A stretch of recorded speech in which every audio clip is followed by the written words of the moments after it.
Hello, and be welcome to the world of darkness. Long ago was it that the sin of Cain spawned the cursed horror that stalks the street at night in search of living blood.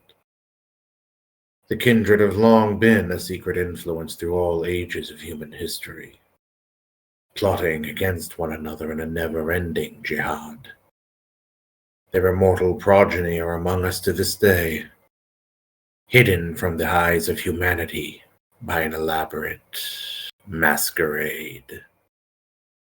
Once again at the Bull's Inn in Whitechapel, Elizabeth, frustrated with the events of the night prior, joins Rebecca Gray and an unfamiliar chap in the sequestered room of the Bull's Inn. The room being fairly large, with two windows overlooking the Whitechapel main road, cutting through the heart of the East End. The blinds pulled close, and the table in the center arranged as though for tea and some light dinner. Though nothing is on the plates, the food untouched on a cart at the side. A bottle in the center of some good whiskey, though it seems to be of an Irish brand rather than Scotch. The lightly furnished room bears a air of uncertainty as a new individual has entered into this small conspiracy circle. The scene is yours as the faint smell of the cooked mushrooms and steak with roasted potatoes grows cold off the side of the table. I have a question first off. Actually, a couple. Would I know about the individual getting knocked out from the perspective of like someone who, didn't know anything was happening?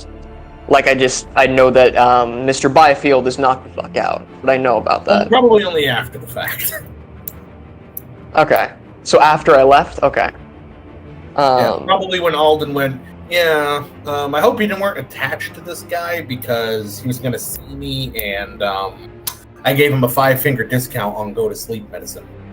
My next follow-up question is, would I have been able to convince the man, Mr. Lane, to borrow the item and study it on my own?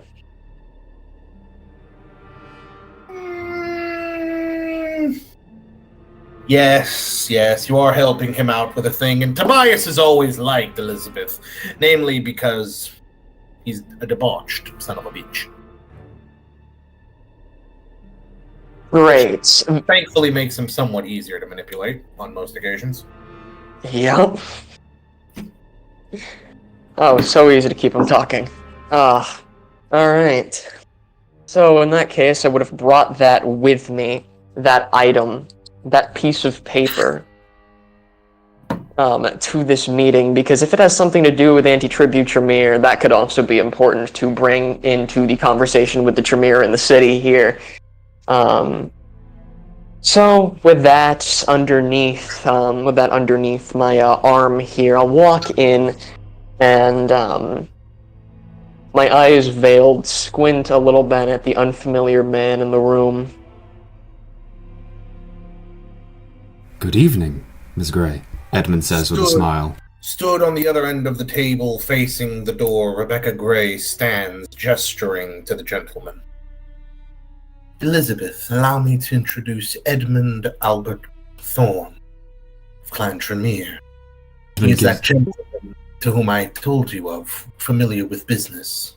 Edmund gives a short bow from the hips. A pleasure to make your acquaintance, Elizabeth. Elizabeth will take off her hat, the veil flapping around a little bit as she does so, as she gives a slight curtsy before putting the hat off to the side, right by where she's going to sit. The pleasure is mine. She'll smile back.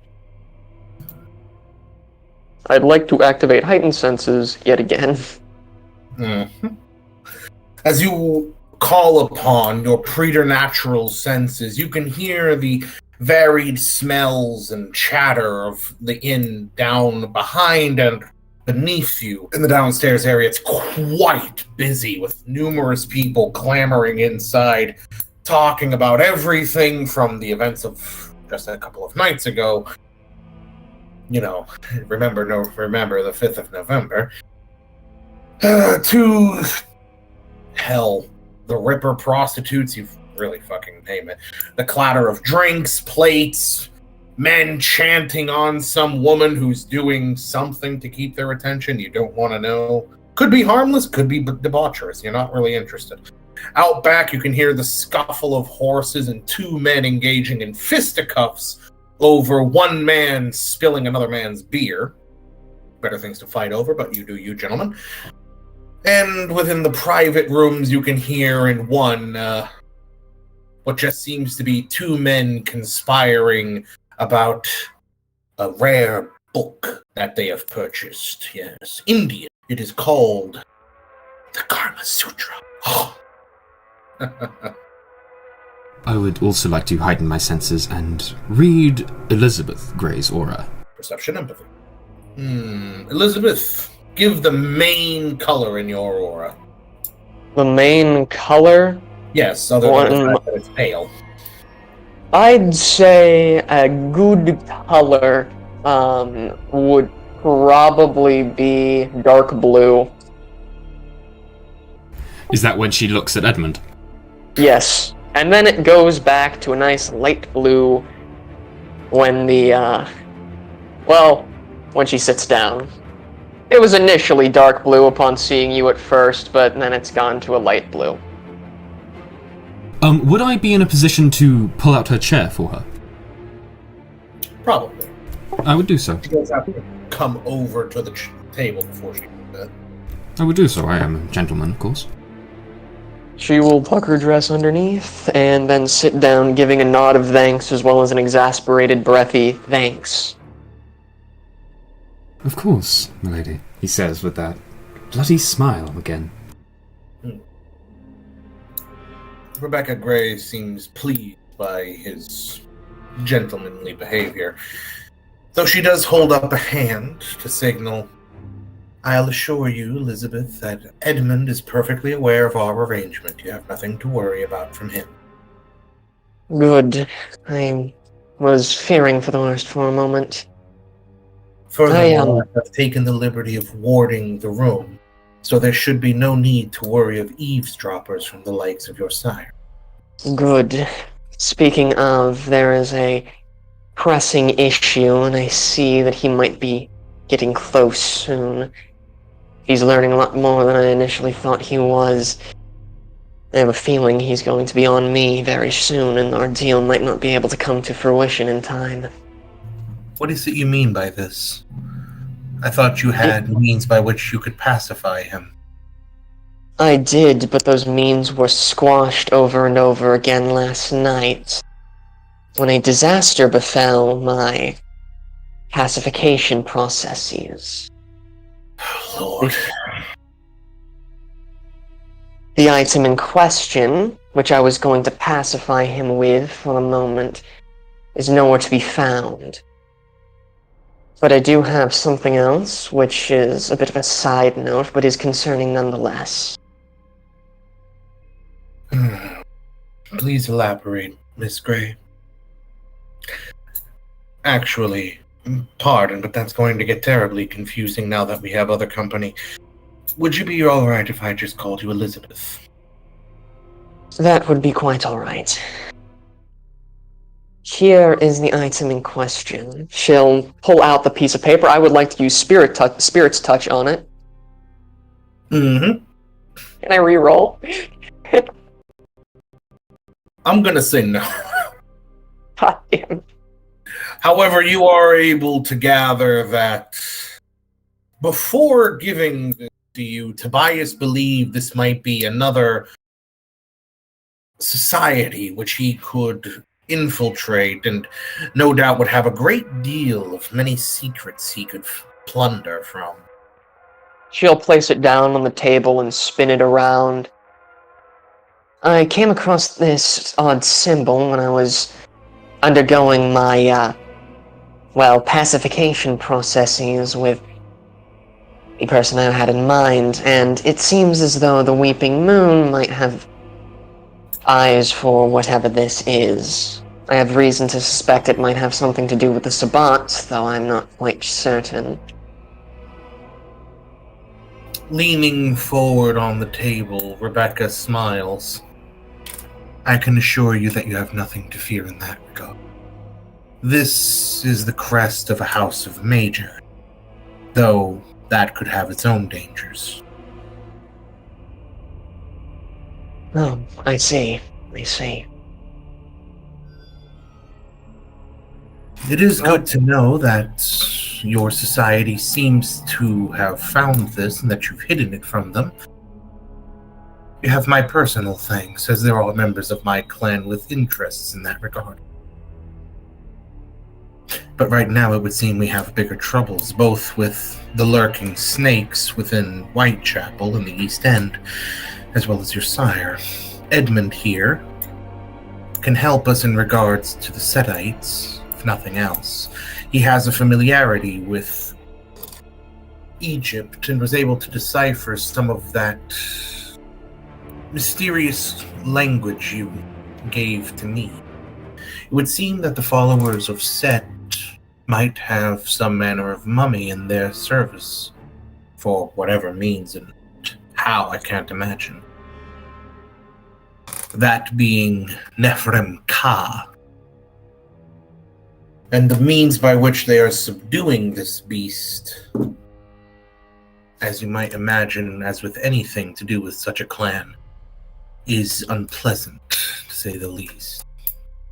No doubt there have been disappearances, and for that reason we cannot tolerate the continued existence of this creature. I see. A mummy. How odd. Both of you, Edmund and Elizabeth, hear the sudden approach of footsteps in the hallway. Sounds like maybe two sets of footsteps. One distinctively a heavy, steady stride, and behind, no, it's not two, it's three sets of footsteps, though two of them are shuffling, carrying something of extreme weight. A key is put into the lock of your room. Rebecca Gray is immediately standing, one hand on the table, the other subtly reaching into her bag. Edmund also rises, his hand on the head of his horse cane. Elizabeth will place her right hand on the head of her cane, and also, I'm gonna buff my dex by 4. Okay. As each of you rise in preparation at what is to come, the door is suddenly unlocked by a key and swung open. As on the other side of the door, a familiar face to one of you is seen there smiling, holding the key.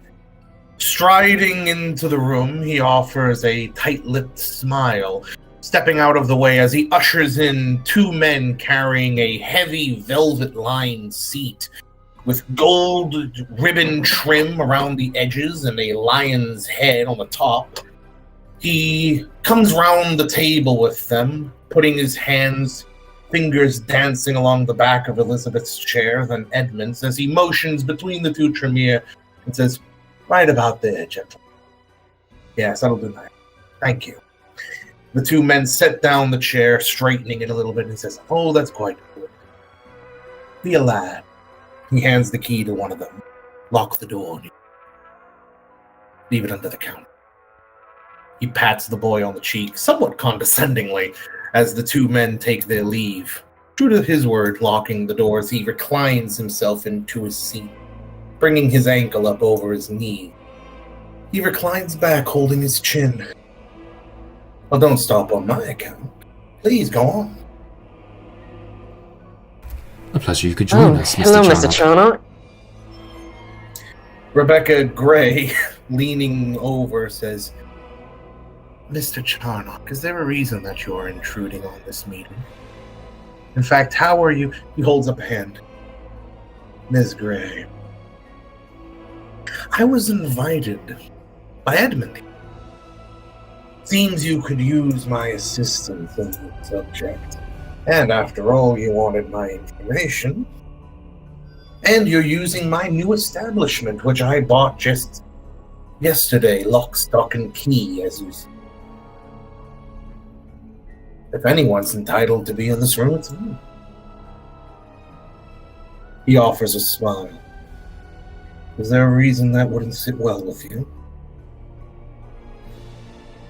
Rebecca looks to Edmund for confirmation.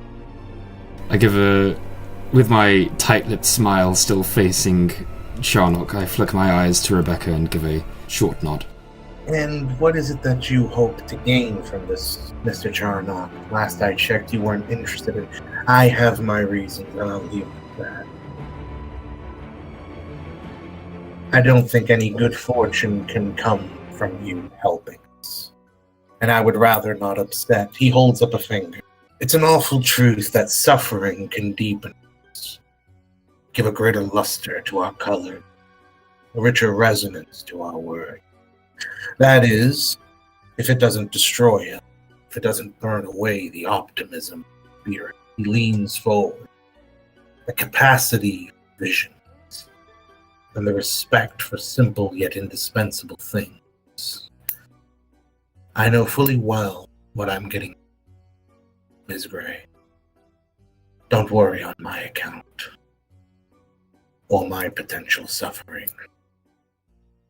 Instead, allow me to alleviate your burdens. So, how can I help with this Setite?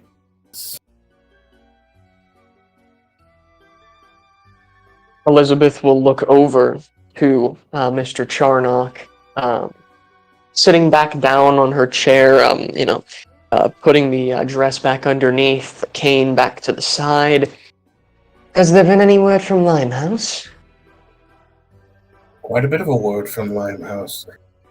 You see, apparently there were some Freemasons poking around. Not the top of the rack store. More the lads that you call when you need something dealt with unsweetly. Seems they had instructions to keep their eyes out for the likes of you and anyone in your company. Particularly the Tremere. They would have had you with stakes, dogs, and torches, funnily enough. You'd think that'd be a risk to the Masquerade or exposing their masters. But I suppose not all of us think with such eloquence. In other words, you were led into a pitfall, Ms. Gray. He looks to Rebecca. Not you, don't. Rebecca shakes her head as she returns to her seat. Then it would seem the Setites are already suspicious of you, Elizabeth. Odd. But not entirely unexpected. So they led me into a pitfall. I see. It is a good thing I didn't go on my own then, like I originally had planned. Yes, that would seem to be the case, Rebecca says. That also means we have to tighten our search to find this temple in the East End. I'm assuming you'll be aiding us, Mr. Charnock. Holding up his hand, he pulls out a file from his jacket, looking at his fingers intently as he begins to file at the nails. I don't see why not. That's what I was asked to do, after all. And I am looking to win some favor. Well, your assistance is much appreciated. I know. I'm very generous, aren't I? He saws intently at one of the nails. Rebecca, looking to Edmund and away from Charnock, asks, Mr. Thorne, considering what I have revealed to you, how do you believe would be the best way to go about finding this temple here in the East End? Given that this temple is certainly attached to the more ritualistic invocation of these Egyptian gods, I happen to know that it is common ceremony in Egypt to burn hashish and other herbs during these rituals. As such, I believe we may follow the trail. Hashish imports are not exceedingly common in the ports of London. How long do you believe that would take, Mr. Thorne? Certainly only a few nights. Have you any ideas, Elizabeth? It might be wise to tail one of their clientele, if we know of any, that is. If we tail them, we might be able to find at least an entrance to the temple. Obfuscation, eyes in the shadows, and next thing you know, the doors are open for us. All we need to do is enter. Why not become one of the clients, then? Charnock pitches in. It would be quite the bold move to do so, considering my life has already had an attempt made on it. Putting the file against the table with a clack, he leans forward. No offense, Ms. Gray. I don't think the ladies would be soliciting you as quickly as they might some of us. He looks to Edmund. I give a polite nod of the sideways nod of the head. Well, there is another method. You find one girl that you know happens to be associated with this temple, and you scare the devil out of her. Once scared enough, where is she going to run other than the place she feels safest? He throws up a hand as though to suggest the obvious. Rebecca immediately sweeps her hand across the table. No, we will not be proceeding in that fashion. Barbaric. You say barbaric, I say effective. It's not as though we plan to hurt the girl. No. You have come here to help. That is all. Please respect that and understand that we do not use that method. He throws up a hand, suggesting he really doesn't care. As you wish. Say, do we happen to know anything about that girl that we found on the side of the road, Rebecca? Perhaps where she's staying now? She is under my protection. I've put her safely away somewhere. I have spoken and thoroughly examined her thoughts, but they're clouded and muddied at best. I can tell that they are somewhere in the northern area of Whitechapel, which limits our search.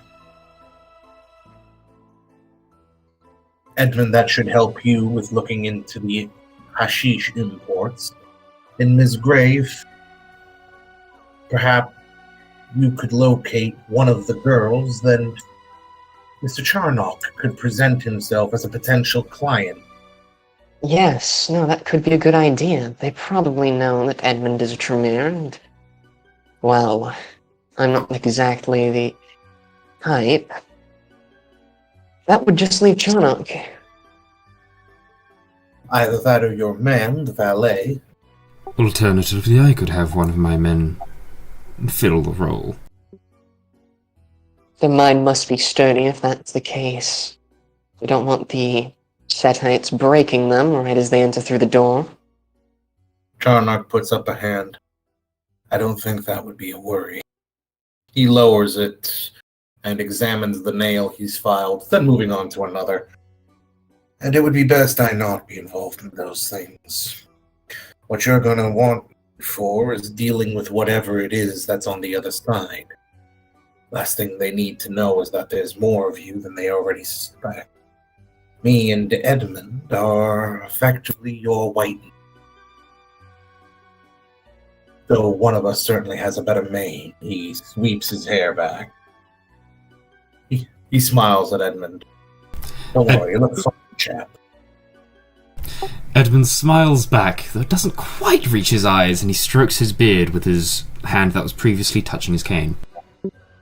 I would like to read the aura of Edmund here. Perception and empathy.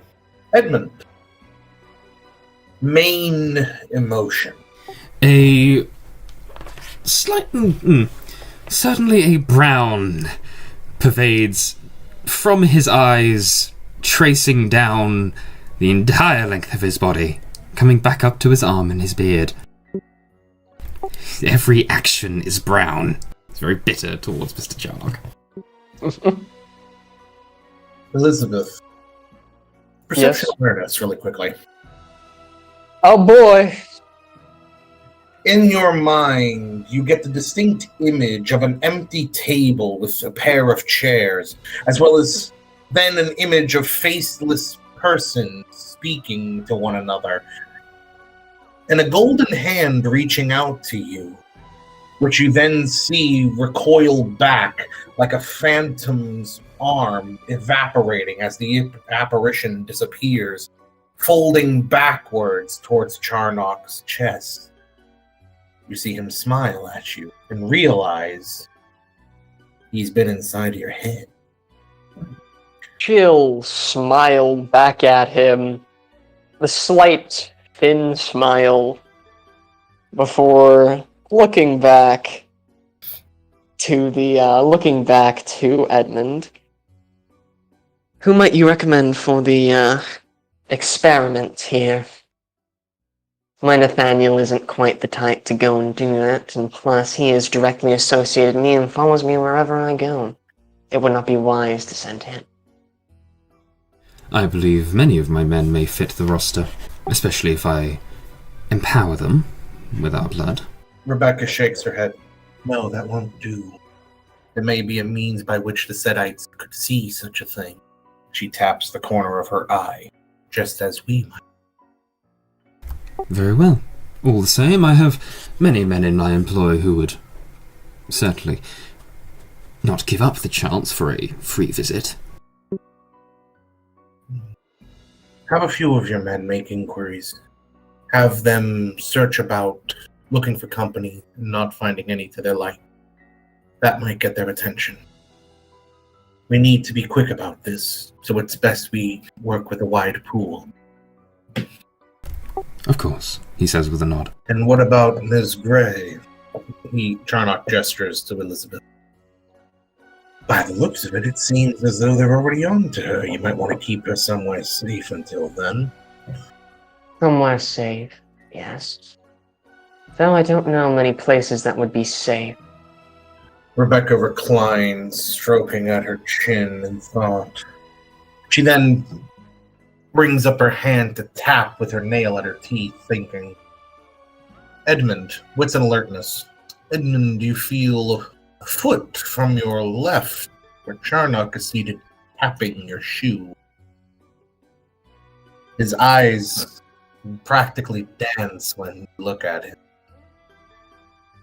And he just very subtly allows to fall into his sleeve past the frilled, ruffled bits.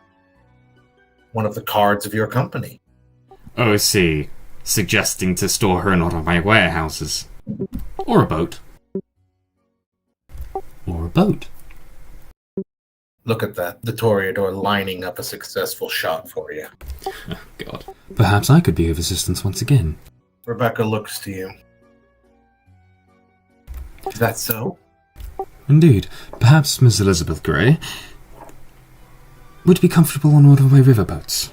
They are nondescript and very common on the Thames. This is true. Would that suit you all right, Elizabeth? You have my assurance that Tremere shall not endanger you in any capacity. Though we cannot speak as to the wills of your sire. Edmund turns his attention towards her and, again, witnesses her aura. He is, well, I'll say calm again. There's nothing really else that fits it. A nice light blue. This might work. However, I am going to need help when my sire arrives. Charnock, forward smile. Perhaps I can help you in that. How so? He looks to the two Tremere. Might we have a moment alone? I look towards Rebecca. Is there a reason that it must be alone, Mr. Charnock? Her sire is an infamous enemy of your clan, and she is putting her unlife's security into your clan's hands. I think it would be to her benefit that she have an ally outside of your clan. Rebecca drums her fingers on the table. Very well. 5 minutes. Then we'll come back in. Charnock smiles. Go have a stroll. I assure you my employees will let you know when you can come back upstairs. Rebecca seems to take note of that, implying, yes, I'll know if you're not out. With that, she gathers her bag and, moving around the table, taps Edmund twice on the shoulder. Follow. He nods, gives another nod to Mr. Charnock with that same tight-lipped, goddamn face. Anyway, gets up, takes his cane, tucks in his chair, and departs, shutting the door behind Rebecca. Not a moment after the door closes, Charnock blows it a kiss before looking back to Elizabeth. Sorry, could I hear that? Yes. Cocking an eyebrow, he says, lovely company, those two. I've certainly had words, my sire namely. Oh, I'm sure. Old Batman must be. I've heard only stories of him. Well, I have a new one to add to your repertoire. It's a short one. He threw my bed out a window. Well, at least we know he wasn't feeling frisky. Always a good feeling. Not quite sure how happy I'd be if that old bag got inside of me. True enough. But on the bright side, you might want to take that as an insult that he was that uninterested. He throws up a hand, wiggling his fingers. I may have a way of pacifying your sire, or at least distracting him. I'm listening. She'll lean in a little bit. First, I'll need two things from you, Miss Gray. First, I'm going to need to know where it is he makes his haven. The second, I'm going to need you to inform him about a gentleman by the name of Stone Rose. Don't worry, if you do this for me, you might be acquainted with Mr. Lenoir. I happen to know he's in need of somebody's good graces. You could stand to benefit greatly by helping him. I can make the introduction. What do you say? Sorry, who was the person you wanted me to talk to? Or get him to talk to? Stone Rose. So, Mr. Stone Rose, get him acquainted with Mr. Stone Rose, and tell him where my sire makes his haven. Oh, no. You tell him where your sire makes his haven.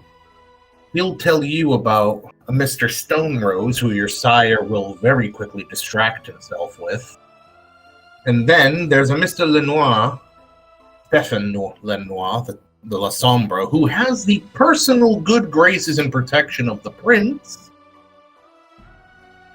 who Charnock happens to know could use a favor.